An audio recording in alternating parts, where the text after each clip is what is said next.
teman-teman, if you're new to my channel, aku Ajeng and welcome.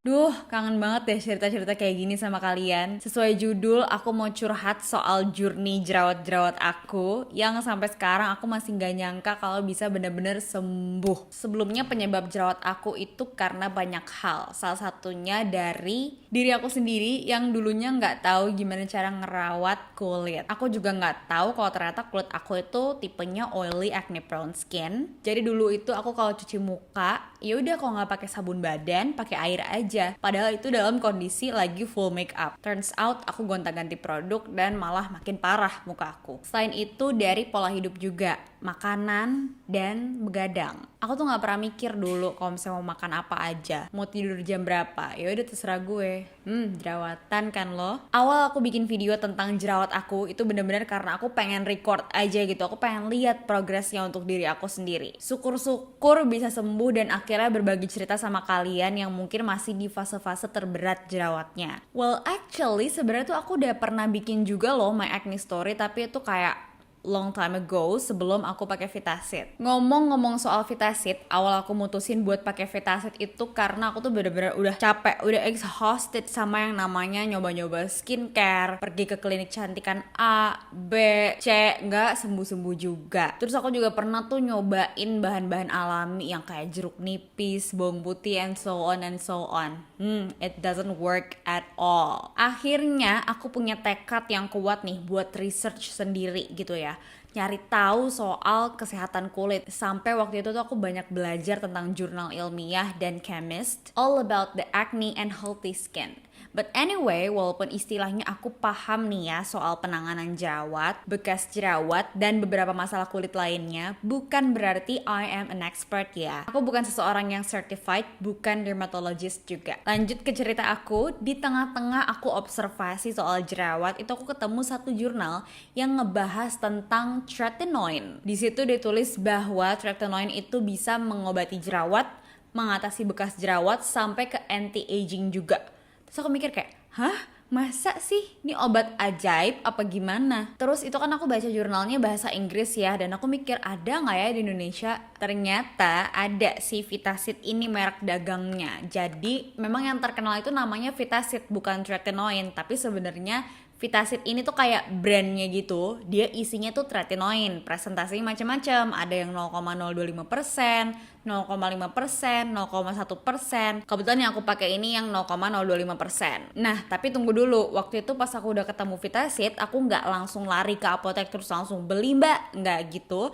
Tapi aku cari tahu dulu nih soal dia. Ternyata bener kan, dia tuh harus pakai resep dokter. Dan memang di Vitasitnya sendiri di packagingnya tuh ada lambang lingkaran merah kayak gini yang artinya obat keras, which is artinya dia tuh beda sama skincare yang lain yang dijual bebas, tapi dia udah masuk kategori obat. Analoginya gini, kita anggap aja skincare itu adalah suplemen, sementara yang namanya obat yaitu kayak obat batuk, obat panas, obat flu, dan lain-lain. Jadi kalau misalnya kamu sakit batuk, terus kamu pakai suplemen yang gak akan seampuh obat batuk gitu kan. Nah tapi pasti kalau yang namanya obat keras itu juga akan ada side effects-nya. Sebelum aku konsultasi ke dokter SPKK, aku cari tahu dulu nih side effects-nya apa aja sih kalau pakai Vitasit ini. Turns out Vitasit ini memang lumayan parah efek iritasinya kalau misalnya dipakainya dengan cara yang kurang tepat. Efeknya lumayan ngeri juga, bisa merah, gatel, panas, kering sampai yang kelupas gitu.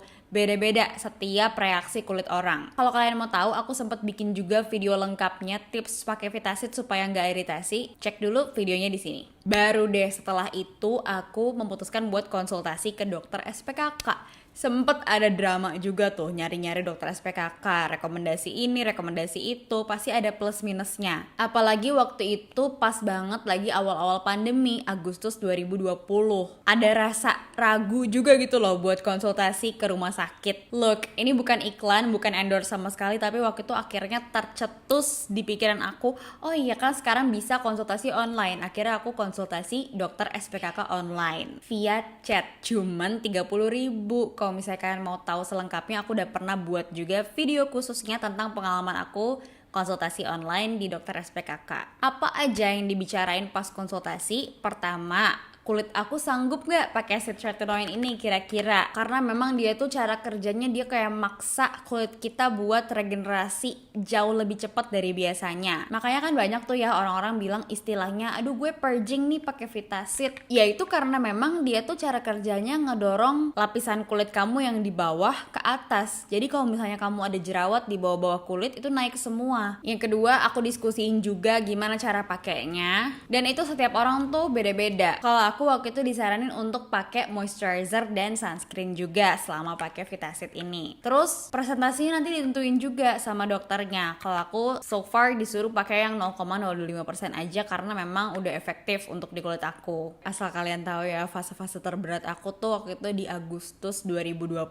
sampai kira-kira November 2020. Di situ tuh bener-bener aku yang tadinya jerawatnya tuh kayak ya parah sih, ada di pipi gitu, udah lumayan kayak mau penuh gitu ya sepipi. Pas purging itu kira-kira 2 kali lipat lah jerawat aku keluar semua. Ini aku bukannya mau nakut-nakutin ya, tapi aku mau bikin kalian lebih siap aja. Jadi jangan kaget kalau misalnya kalian nanti memutuskan untuk pakai Vitasit, abis itu kok jerawatnya makin parah. Ya itu memang salah satu proses yang harus dilewatin, tapi nggak semua orang akan purging kok. Kalau memang ternyata kulit kamu yang bagian dalam itu nggak ada jerawat-jerawat yang harus dikeluarkan, ya bisa jadi nggak purging. Waktu 2 bulan itu rasanya udah mau nyerah karena aku nggak kuat banget lihat muka aku sendiri di kaca. Yang bikin makin tertekan tuh sebenarnya omongan orang.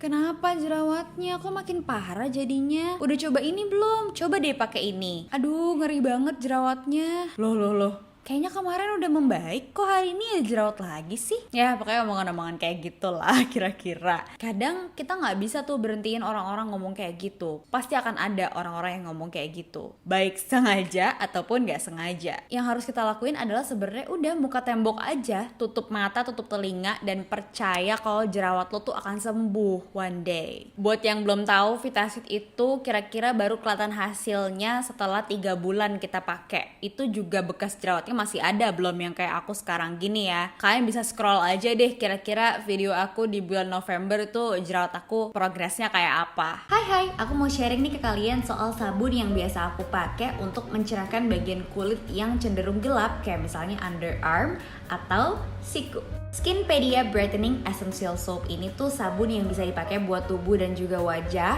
Busanya lembut, teksturnya creamy, dan aromanya tuh fresh banget, kayak lagi berasa di salon atau nggak di spa gitu. Key ingredients itu bahan-bahan alami kayak charcoal powder, olive oil, coconut oil, sunflower oil, dan juga tea tree oil. Makanya selain bisa mencerahkan, dia juga bisa buat ngatasin jerawat. Kalau kalian punya masalah sama body acne atau jerawat punggung, dia ini bisa ngebantu banget karena dia terbukti sebagai effective detoxifying yang bisa ngebersihin pori-pori dan ngangkat sel kulit mati. Terus juga dia itu udah pH balance, jadi nggak perlu khawatir akan bikin kering. Nggak sama sekali, justru dia malah melembabkan banget karena pH-nya sesuai sama kulit. Dan yang paling penting, dia nggak ada efek samping yang bikin ketergantungan.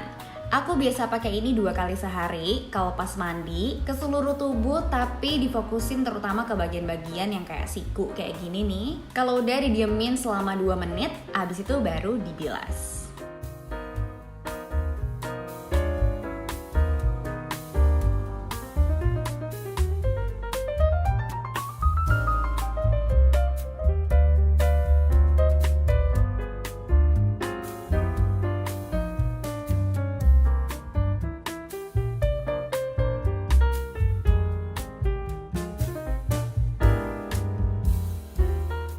Selama pakai sabun ini tuh aku berasa banget efek mencerahkan dan juga melembabkan. Dan yang bikin aku gak mau berpaling dari sabun ini adalah aku sekarang udah gak pernah punya jerawat punggung lagi. If you guys wanna know more about this product, aku link marketplace-nya di description box aku, so please kindly check it out. Yang aku khawatirin sebenarnya waktu itu adalah bekas jerawatnya kira-kira bisa hilang gak ya? Bekas jerawatnya parah gak ya kalau jerawatnya aja sebanyak ini? Karena kalau misalnya kalian mikir lebih susah ngilangin jerawat daripada bekas jerawat, itu salah banget. Bekas jerawat itu 2 kali lipat lebih susah dihilangin. Tapi alhamdulillahnya aku nih sekarang bekas jerawatnya gak begitu parah. Paling cuma merah-merah aja nih di bagian pipi, tapi gak ada yang sampai bopeng kayak gitu. Karena memang waktu pas purging itu kan jerawatnya keluar semua ya. Aku tuh mengusahakan sebisa mungkin untuk gak pencet jerawatnya, supaya gak makin inflamasi dan nantinya bekas jerawatnya makin parah. Setiap ada jerawat paling aku tempelin sama Acne Plus aja. Ini aku udah jelasin juga nih berkali-kali termasuk di video aku yang cara menghilangkan bekas jerawat. Kalau kalian kepo biaya yang aku keluarin berapa sih dari jerawatan parah sampai bisa sembuh kayak gini. Yang pertama biaya konsultasi online-nya itu 30.000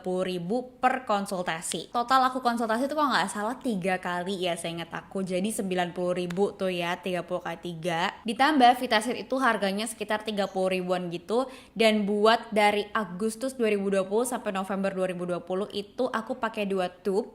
Jadi totalnya 60.000. 90.000 ditambah 60.000, 150.000 saja. Oh sama mungkin ditambah skincare lain yang aku pakai, tapi itu optional kok. Kalau kalian mau lihat, kalian bisa cek di description box aku atau ke IG story aku ada morning skincare routine. Sudah lengkap sayangku. And now I'm sitting here, aku sangat bersyukur aku tuh nggak keluar uang banyak yang kayak treatment A, treatment B gitu ya.